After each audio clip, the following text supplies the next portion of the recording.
Warning, the following show features stunts performed either by professionals or under the supervision of professionals. Accordingly, the producers must insist that no one attempt to recreate or reenact any stunt or activity performed on this show.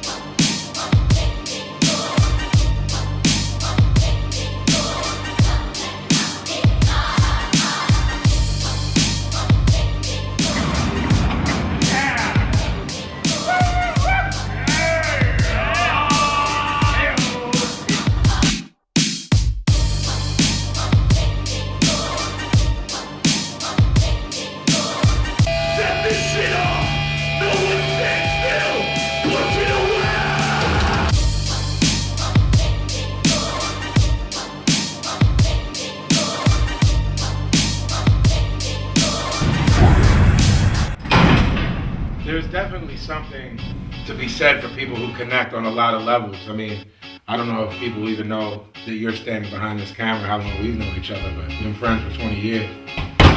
Any two people at the bar can't look any less similar than me and Vinnie. We don't dress alike or look alike or hang with the same people. We sort of elevated past that. Ever since we were kids, I literally watched him go from recording in people's basements to traveling all over the world, playing major shows. It's amazing to consider the amount of fame and respect, keyword respect, that Vinnie's accumulated over the years for beginning the collaborative project Army of the Pharaohs, and of course, the legendary Jedi mind tricks. Without ever having to sell out, compromise his style, or make a quote commercial hit, Vinnie sold more albums than most of the guys who were big shots for a hot minute on the major labels that we've watched fall off over the years and have now been forgotten. We were both just pursuing the shit that we always told each other we were gonna do. Joe was doing his own thing. When you're shooting some of the shit that he did with Bam and Jackass and CKY. Viva La Bam, Bam's Unholy Union, authored the book Dream Seller with Brandon Novak, 2 full-length features, Ming Hags and Haggard.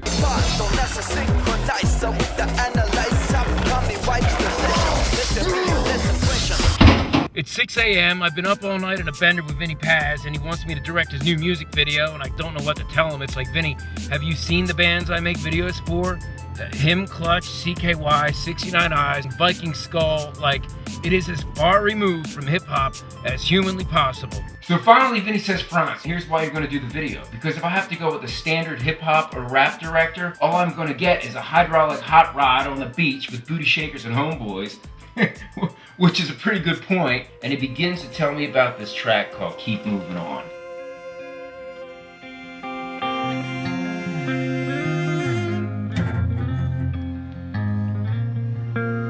It's not every day that two people with such diverse styles collaborate on one piece.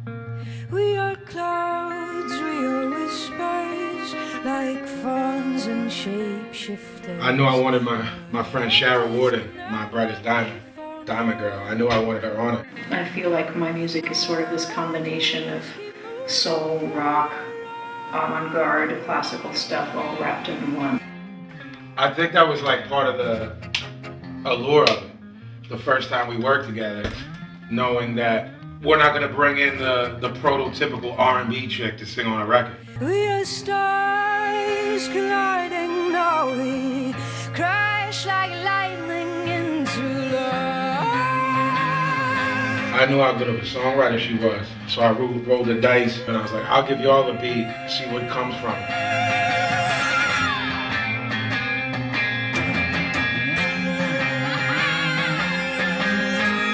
30% of the people in my area don't have jobs.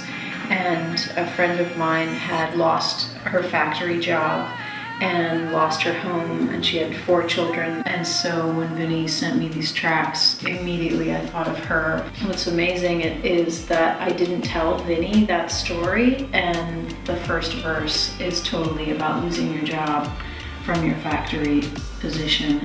I lost my job at the factory and that's disastrous. They said it's due to regulations and higher taxes. It's weird. I don't know what you call that.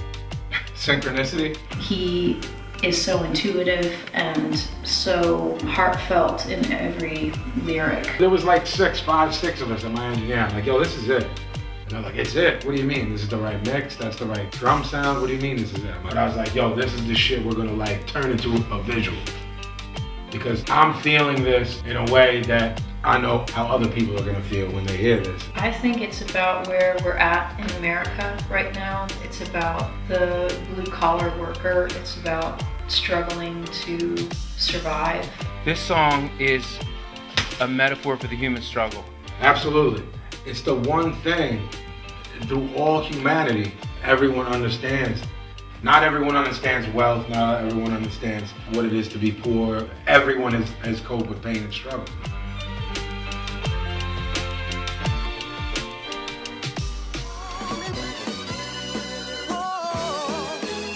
So I call up Shara to see when she's going to be around to film, and she's like, actually, the good news is I'm in New York City right now, but the bad news is I leave first thing tomorrow morning. So I race to New York City, drag Lightning Joe Chiodo out of bed, who was mad at the world because he didn't get laid the night before. I'll make a deal, dude. If you get up and help me with the equipment, I won't do to you again what I did to your room service in London last week.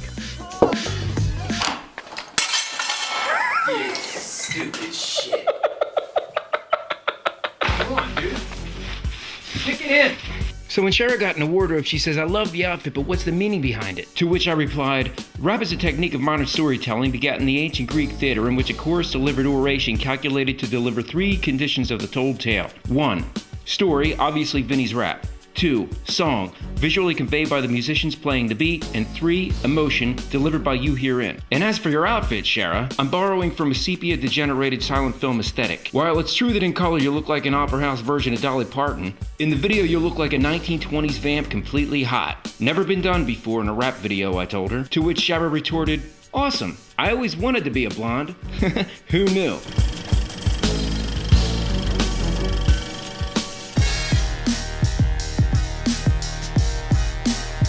Why is this song a Philadelphia story? So the song's gonna be a Philly song because I'm a Philly motherfucker. I don't think Philly is a place where you live. I think Philly lives in you if you're born and raised here. I rep this city till I die. I'm a Philadelphian through and through. There's no city in the world like this. And unlike most people, I can say that because I've fucking been everywhere.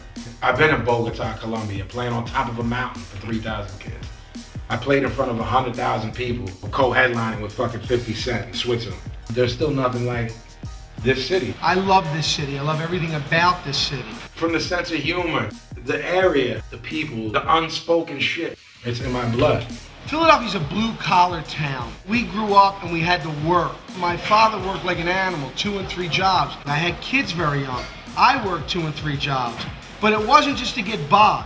I worked those jobs to make a better life for myself, to try to always move us to something better. Tony Luke Jr., he's a Philadelphian. His name rings bells in Philly because you have generations of people that have grown up on his food. I'll admit it openly. The whole reason I wanted Tony Luke Jr. in this video is because he executive produced and starred in one of my favorite films that actually takes place here in South Philly, The Nail.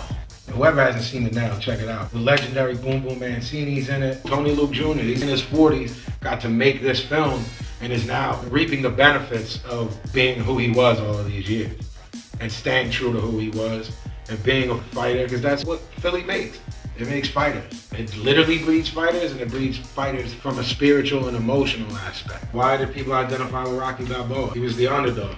He wasn't supposed to win, but hey, why bring up a fictional character when you got a real one like Tony Luke? He's Rocky Balboa. And that's the mentality I grew up with in the city. You don't give up, and you face whatever's coming at you.